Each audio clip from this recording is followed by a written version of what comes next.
Hi అండి, welcome back to my channel Akhila blogs Telugu 6. ఈ రోజు అయితే చికెన్ పకోడీ చేసేసుకుందాం. ఫస్ట్ చికెన్ అయితే మంచిగా క్లీన్ చేసుకొని తీసుకోవాలి. అందులో ఉప్పు, కారం, పసుపు, అల్లం ఎల్లిగడ్డ, గరం మసాలా, చికెన్ మసాలా, అలాగే కొంచెం ఆయిల్ ప్లేస్లో మీరు ఎగ్ కూడా కొట్టి పోసుకోవచ్చు.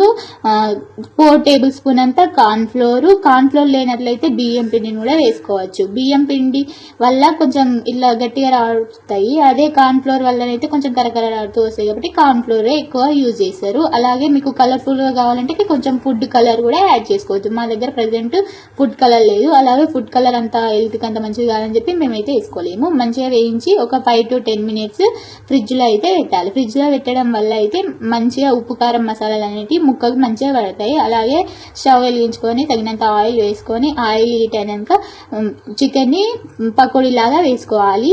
అలా వేసుకున్నాక మీడియం టు లో ఫ్లేమ్ లో వేగించుకోవాలి. మీడియం టు లో ఫ్లేమ్ లో వేగడం వల్ల లోపల కూడా వేగుతాయి. అదే ఈ చికెన్ పకోడీని అయితే బిగినర్స్ అయినా లేదా బ్యాచిలర్స్ అయినా జస్ట్ 5 minutes లో వేసుకోవచ్చు.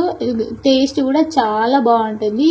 మీరు కూడా ఒకసారి ట్రై చేయండి. మన ఛానల్ ని ఫస్ట్ టైం చూస్తున్నట్లయితే లైక్ చేయండి, షేర్ చేయండి, కామెంట్ చేయండి, సబ్స్క్రైబ్ చేసుకోండి. 2 sides మంచిగా వేసుకోవాలి, ఫ్రై చేసుకోవాలి. చికెన్ ని ఫ్రై చేసుకునేటప్పుడే మనము మంచి ఇట్లా మీడియం టు లో ఫ్లేమ్ లో వేయాలి. హై ఫ్లేమ్ లో వేయమనుకో పైన ఉడుకుతుంది, బట్ లోపల ఉడకదంతా ఇట్లా వెయిట్గా ఉంటుంది, ఇట్లా మెత్తగా.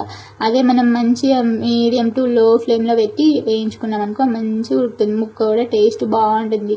మీరు కూడా ఒకసారి ట్రై చేయండి. చికెన్ పకోడీ రెడీ కాగానే ఒక బౌల్లో సాల్వ్ చేసుకొని నెక్స్ట్ మనం తినేయడమే, అంతే. మీరు కూడా నచ్చినట్లయితే ఒకసారి మీ ఇంట్లో అయితే ట్రై చేయండి. ట్రై చేసి మీకు ఎలా వచ్చిందో టేస్ట్ నాకైతే కామెంట్ సెక్షన్ లో కామెంట్ చేయండి. మరిన్ని వీడియోల కోసం మన ఛానల్ని అయితే సబ్స్క్రైబ్ చేసుకోండి. Bye bye.